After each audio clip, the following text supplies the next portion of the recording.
Dans cette formation, je vais vous cartographier l'écosystème de votre future entreprise. Ce que vous pouvez voir comme étant d'ici quelques mois ou quelques années, comme étant l'organisation interne de votre entreprise, sa répartition service par service. Et je prendrai un exemple très concret pour vous permettre de mieux illustrer mes propos. En fait, dès le départ, vous devez réfléchir à toutes ces étapes pour nourrir votre business plan parce que ça constitue aussi les phases d'avancement de votre projet. Aujourd'hui, vous en êtes probablement là au niveau de la réflexion, au niveau de l'idée. Donc vous êtes sur l'étude de votre projet, de ses prévisions, vous êtes sur la stratégie. Vous définissez une vision d'avenir. D'accord ? J'y reviendrai.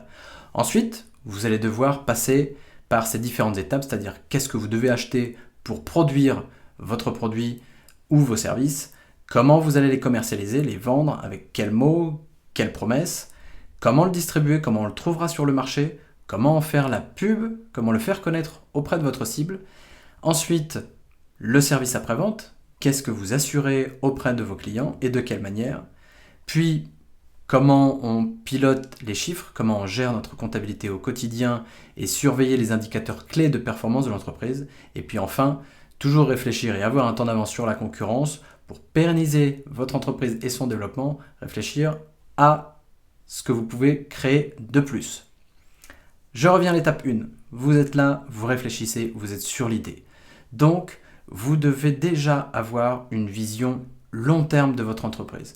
Ne pensez pas aux 6 prochains mois, pensez aux 10 prochaines années, clairement. Et voyez grand, c'est-à-dire quel avenir vous voulez offrir à votre produit, à votre service et donc à votre entreprise. Comment vous la voyez dans 10 ans, où elle sera, quel nom on lui donnera, voilà, quel sommet elle aura pu atteindre. C'est important parce que plus vous allez voir grand, plus vous irez loin également. Et cette vision, si vous avez demain des collaborateurs ou si vous démarrez à plusieurs, il est important de la partager parce que c'est à travers cette vision que vous allez donner vie à votre projet et permettre aux gens de croire en vous et avoir envie de vous accompagner. Quel est le concept ? Donc clairement, c'est visualiser votre produit ou votre service une fois fini. Quelle expérience vous voulez donner à vos clients ? Quelle idée vous voulez qu'on en retienne ? D'accord ? De ce concept, le concept de votre offre. Ensuite, établir les prévisions. Prévision de vente, prévision de dépenses également, en termes de chiffre d'affaires, quel est le potentiel sur lequel vous misez, mais également quelles seront les dépenses inhérentes au développement de votre entreprise. Ça au moins pour les 3 premières années. Tout simplement parce que en accompagnement de votre business plan, vous devrez fournir un prévisionnel qui sera demandé à vos associés, mais aussi à tous vos sponsors et investisseurs, et surtout la banque. Et puis le process, c'est-à-dire par quelles étapes vous devrez passer pour pouvoir vendre, pour pouvoir distribuer, faire connaître votre produit. D'accord ? Donc, étape 2, c'est si on revient sur l'exemple d'une entreprise qui commercialise des coques pour iPhone, vous allez devoir acheter probablement de la matière première. Est-ce que votre coque sera en silicone, en caoutchouc ? Je précise, j'y connais rien, ou en plastique. Mais de quelle manière et de quelle matière vous avez besoin pour pouvoir la transformer en production et donner donc cet aspect final que vous souhaitez à votre produit. Ensuite, il y aura peut-être des composants nécessaires. Je ne sais pas si vous devez avoir l'accès aux boutons. Est-ce que ces boutons doivent être d'une autre matière ? Est-ce qu'ils existent de manière préfabriquée et vous n'aurez plus qu'à les assembler à la coque que vous aurez fabriquée ? Voilà, ce sont des réflexions que vous devez mener très en amont. Et pour toute cette partie, est-ce que vous allez devoir sous-traiter ? Est-ce que vous fabriquez vous-même ? Est-ce que vous sous-traitez totalement la fabrication et l'assemblage ? Et vous n'êtes donc que revendeur, ce qui est possible, c'est un modèle. Mais il faut l'écrire. Et enfin, les services externalisés que vous allez faire travailler, peut-être dès le départ, en termes de livraison, en termes de distribution, est-ce que tout dépend de vous et des services internes de votre entreprise, ou au contraire, est-ce que vous confiez ça à des professionnels spécialisés ? Pour la mise en production, donc, comment va être processée la fabrication ? Quelles sont les étapes par lesquelles le produit va être fabriqué ? Étape 1, 2, 3, 4, tout doit être écrit. Et s'il ne s'agit que d'assemblage, là aussi, tout doit être absolument clair sur le papier. Parce que si c'est pas clair sur le papier, ça sera encore moins clair une fois que vous devrez faire travailler les gens ensemble et que vous devrez mettre donc le bouton sur marche pour la fabrication de votre produit. Alors on parle de produit là, puisqu'on est dans un exemple de coque pour iPhone. Si vous êtes tout simplement sur une offre de service, ça ne veut pas dire que vous n'avez pas des services externalisés non plus à payer, parce que vous n'assurez peut-être pas l'intégralité des services que vous offrez aux clients. Vous êtes peut-être là aussi à avoir besoin d'un intermédiaire. Et il n'y aura évidemment pas cette étape de production, mais en tout cas, l'étude stratégie achat doivent faire partie de la réflexion, bien évidemment.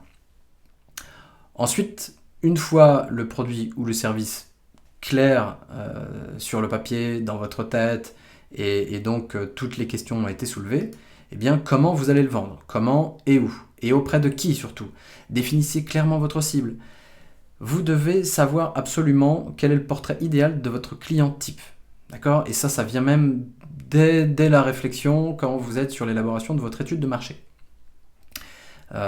Donc quel est l'avatar de votre client? C'est très souvent comme ça qu'on l'appelle. À quoi est-ce qu'il ressemble? Et ensuite, où est-ce qu'on le trouve? Comment le capter? D'accord? Quel discours on va lui tenir? Donc, est-ce que vous allez vendre vos coques pour iPhone en ligne directement et vous vous adressez donc au consommateur final?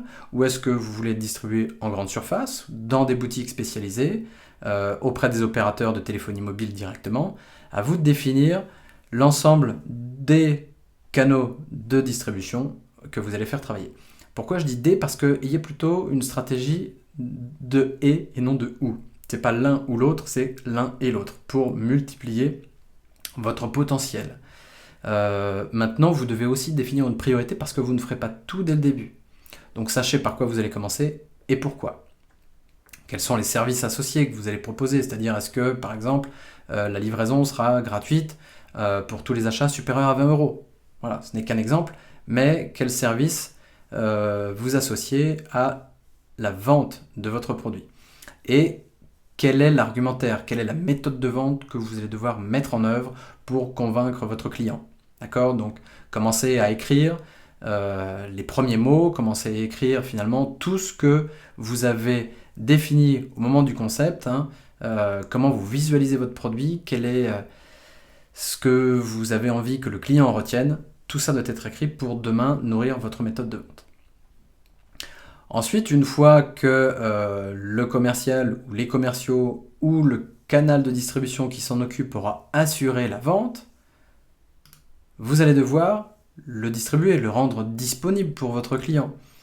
Donc, concrètement, réfléchissez à sa préparation.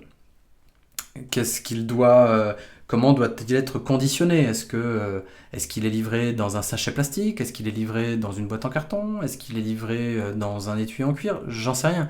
Tout ça dépend de votre positionnement. Tout dépend également du coût que vous avez envie d'investir sur l'image et la qualité perçue pour votre client et du positionnement donc plus ou moins haut de gamme de votre produit et de votre entreprise. Comment on l'achemine jusqu'aux canaux de vente ou jusqu'au client final, et comment donc on le package.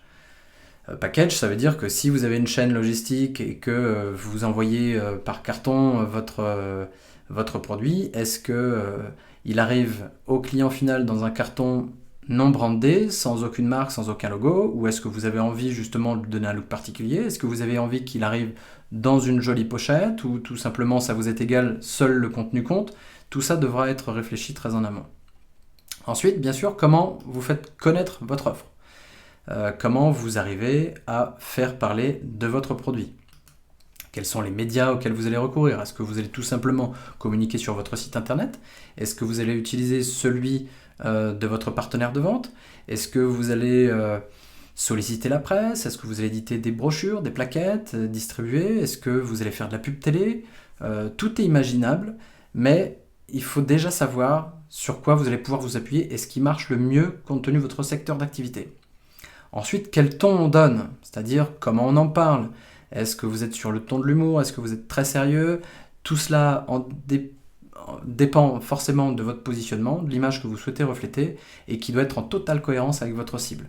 Ce qu'on appelle en quelque sorte la ligne éditoriale et qui doit se retrouver partout de votre site internet jusqu'au packaging de votre produit. Et ensuite, comment je le diffuse, à quel rythme, et donc tout ça doit se retrouver dans un media planning.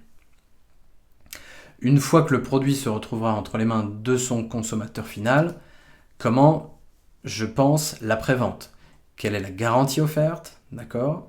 Sa durée de garantie, sur quoi porte la garantie, quelles sont les exclusions, les assurances, voilà, admettons qu'il y a un risque de dommage, est-ce que s'il y a des petites pièces qui risquent de s'enlever, attention aux enfants, enfin les mises en garde, tout ça doit être réfléchi. Le suivi de sa commercialisation, le suivi après-vente, la satisfaction client aussi, qui sera très importante pour vous, pour pouvoir communiquer dessus et vous faire recommander par la suite. Et donc, si on en est là, c'est que la machine est plutôt bien lancée, bien en marche. Ce qui sera très important, c'est derrière de garder un œil sur la comptabilité de l'entreprise, hein, et donc commencer à la gérer. On parle beaucoup de trésorerie parce que c'est ce qui fait la santé de l'entreprise en grande partie. Donc surveillez votre trésorerie, c'est-à-dire les ventes, mais aussi tous vos achats, toutes vos dépenses. Ça doit être surveillé au quotidien, hein, ou au moins de manière hebdomadaire pour ne pas prendre de risques finalement. Avoir en tête très clairement les investissements nécessaires dont vous avez besoin pour produire, pour vendre, hein, pour commercialiser, pour assurer la promotion, la distribution, etc.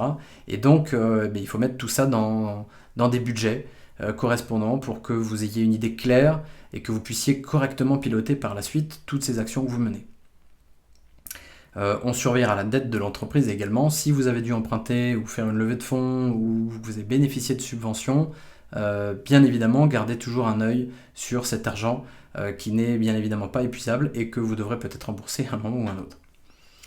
Et enfin, donc, je vous parlais de pilotage, c'est-à-dire avoir une supervision directe et un œil permanent sur les indicateurs clés de performance de l'entreprise. Donc il existe des outils performants pour ça, on pourra en reparler, mais il est primordial pour vous de ne pas laisser les choses sans surveillance, voire même de contrôler toutes les opérations étape par étape, c'est-à-dire refaire de l'étape de l'achat de marchandises ou des matières premières jusqu'à sa distribution et la remise en main du client final, de faire par vous-même toutes ces étapes une première fois et de le faire à intervalles réguliers de façon à vérifier que les choses ne grippent pas, soient conformes au process que vous avez établi, de pouvoir gommer petit à petit toutes les petites résistances, tous les petits défauts, pouvoir améliorer les choses pour une meilleure expérience client et un meilleur retour de leur satisfaction.